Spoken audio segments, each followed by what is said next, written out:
99X and the Morning X. It's Barnes and Leslie. You know we're big Shark Tank fans around here. Fram, you love it, right? I will watch back-to-back episodes for hours. You know that. I've told you that. I always get excited when I see people from Atlanta show up on there. I want to take you back to an episode that just aired, and this is a good 1-minute open to give you an idea of who we are about to talk to. Let's check out the opening of Shark Tank.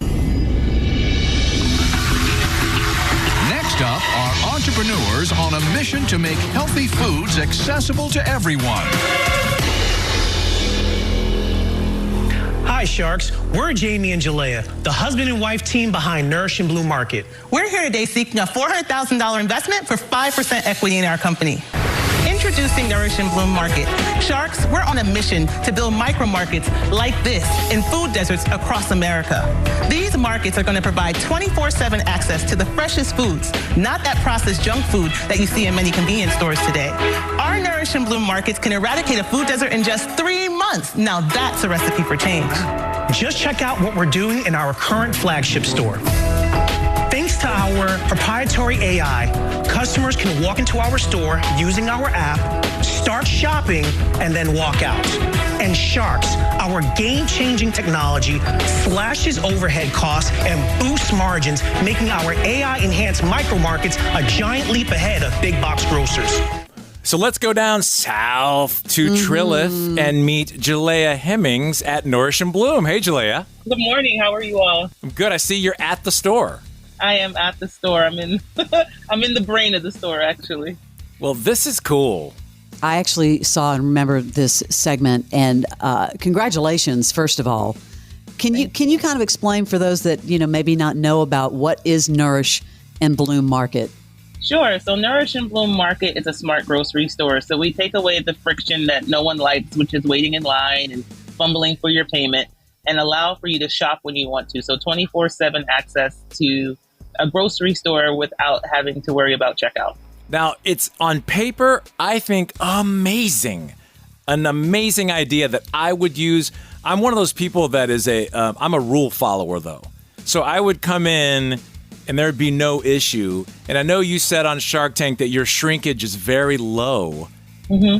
But is Gen Pop ready to take on the task of being A, trusted, but B, not just bombarding you with questions?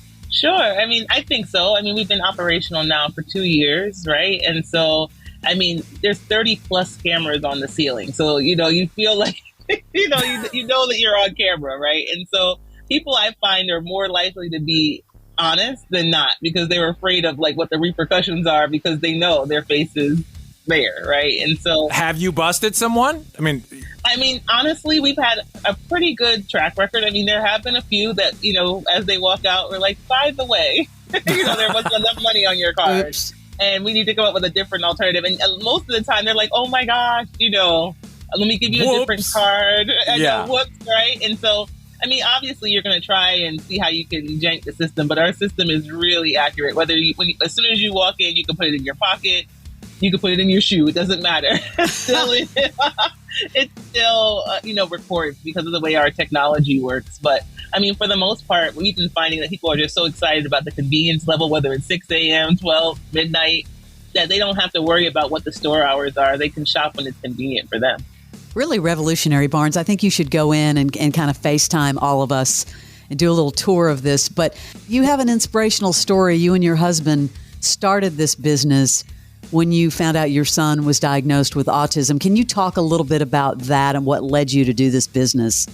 Sure. And if I don't talk about my other 2 kids, they'll be very upset. They're like, we matter too.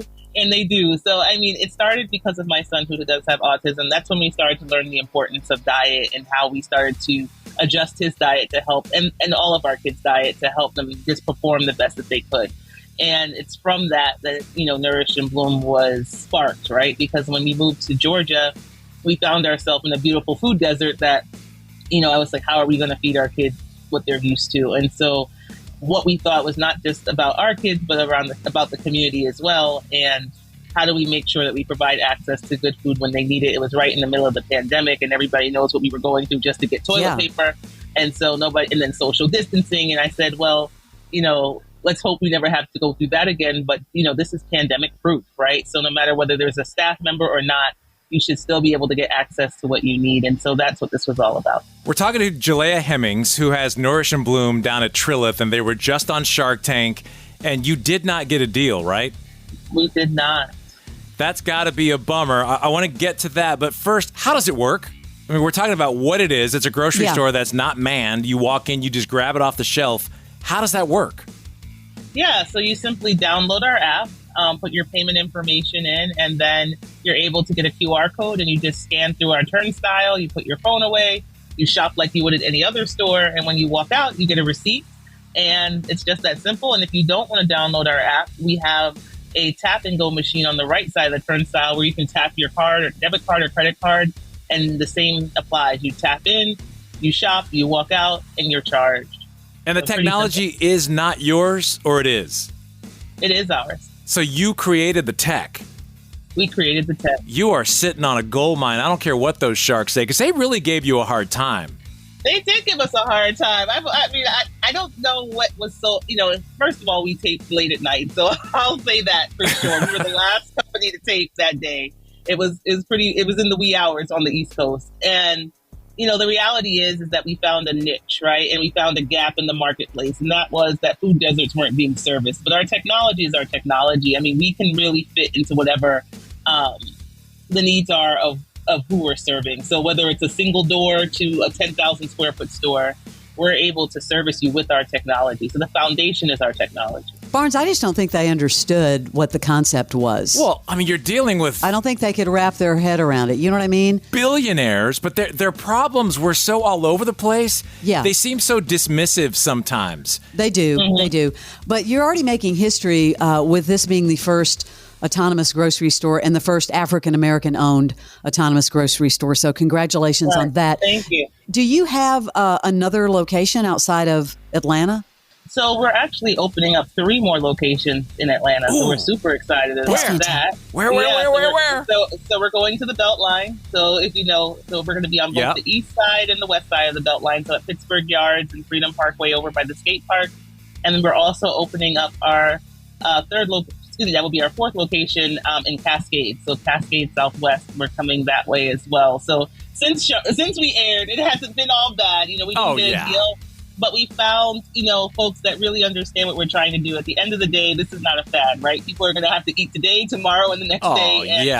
And we have to think about how do we get innovative about making sure that you can get access to good food. And so that's what our technology is all about. And, as we like to say, if you didn't get it then, hopefully you get it now. How much were you asking for on Shark Tank? Yeah, we were asking for $400,000, which would have opened up a new market. So every $400,000 eradicates a food desert. Hold on. You weren't asking for that. Get my checkbook. There you go. Barnes is going to invest. They just said that we spent all of our money on air fresheners. I was going to invest. Damn it. That just... To a shark, this is such great technology. I can't believe Cuban was not all over it. I'm super surprised. I mean, he did say at the end that he would help us when we were going to, open up the Dallas market. And you were like, we're going Monday. we were going Monday. That wasn't a joke. Everyone was like, were you just saying that? I was like, no, we were literally going to Dallas on Monday. And we did. And so we're actually working. It's a little too soon to announce, but we're working with the city right outside of Dallas to eradicate food deserts there too. So, you're going to kill it. I think the Sharks missed the boat on this one. Big time. Big time. All right, go check it out. Nourish and Bloom right now just in Trilith, right? The other ones aren't open? Yes, the other 3 locations open in June and July. So this summer they'll be open. Jilea, that is awesome. Congratulations to you. Download the app, everyone. Yeah. Download the app. Thank you so much. Spread the word. Yep. We're excited to serve you. Jilea Hemmings from Nourish and Bloom. You saw it on Shark Tank, and for real, you saw it on Shark Tank. It's not, Absolutely. It's not a fake. This is the original. It is 99X.